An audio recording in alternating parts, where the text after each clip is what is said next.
तो दोस्तों नेटफ्लिक्स पर आई है एक फिल्म जिसका नाम है महाराज और ये फिल्म मैंने देख ली है और इस फिल्म को देखने के बाद जो मेरा एक्सपीरियंस रहा वो मैं शेयर कर रहा हूँ। फिल्म की कहानी के बारे में अगर मैं बात करूँ, इस फिल्म की कहानी बेस्ड है एक बुक पर जिसका नाम है महाराज। इस बुक के नाम पर इस फिल्म का नाम रखा गया और इस बुक को लिखने वाले हैं सौरभ शाह।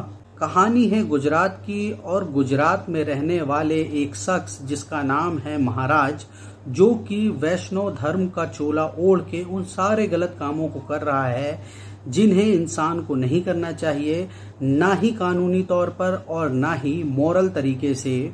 फिल्म में दिखाया गया है कि ये महाराज नाम का शख्स मठ में महल में रहता है और इसके बहुत से भक्त हैं, यहाँ तक कि ऐसे भक्त भी हैं जो बगैर इसके दर्शन के खाना भी नहीं खाते हैं। ये कहानी है सन 1862 की, जिस समय ये देश अंग्रेजों का गुलाम था। साथ ही ये देश इन जैसे लोगों का भी गुलाम था जो धर्म के नाम पर लोगों का शोषण कर रहे थे।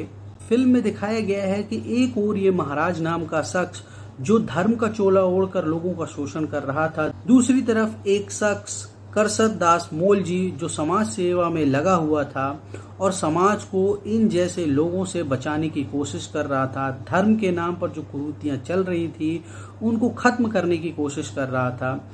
इस तरीके से ये करसत दास नाम का शख्स इस महाराज नाम के शख्स के द्वारा किए जाने वाले गलत कामों को समाचार पत्रों के माध्यम से लोगों के बीच ला रहा था। जब इस बात की जानकारी महाराज नाम के शख्स को होती है, तब वो उसे रोकने के लिए 1862 में बॉम्बे के सुप्रीम कोर्ट पर 50,000 का मानहानि का दावा करते हैं और करसत दास पर केस करते हैं ताकि वो इन चीजों को लिखना बंद कर दें। हालांकि ये केस होता है और केस होने के बाद बहुत सी जानकारियां और बहुत से खुलासे होते हैं महाराज के खिलाफ, और ये एक ऐसा केस था जिसमें केस करने वाला ही हार गया और करसत दास की जीत हुई। और इसके अलावा करसत दास द्वारा इस केस में खर्च किए गए पैसे भी उन्हें वापस दिए गए जो उन्होंने इस केस के दौरान खर्च किए थे। ये केस काफी बड़ा था और कानून की किताबों में इस केस के बारे में लिखा भी गया और कुछ समय तक लॉयर्स को पढ़ाया भी जाता था। हालांकि ये अब कानूनी किताब से इन चीजों को हटा दिया गया है।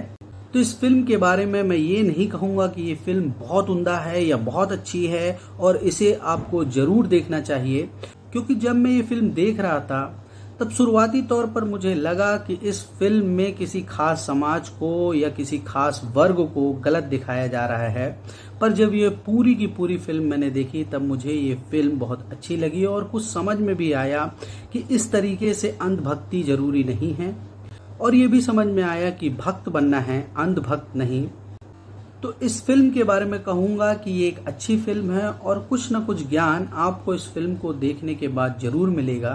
तो इस फिल्म को आप एक बार जरूर देखिए।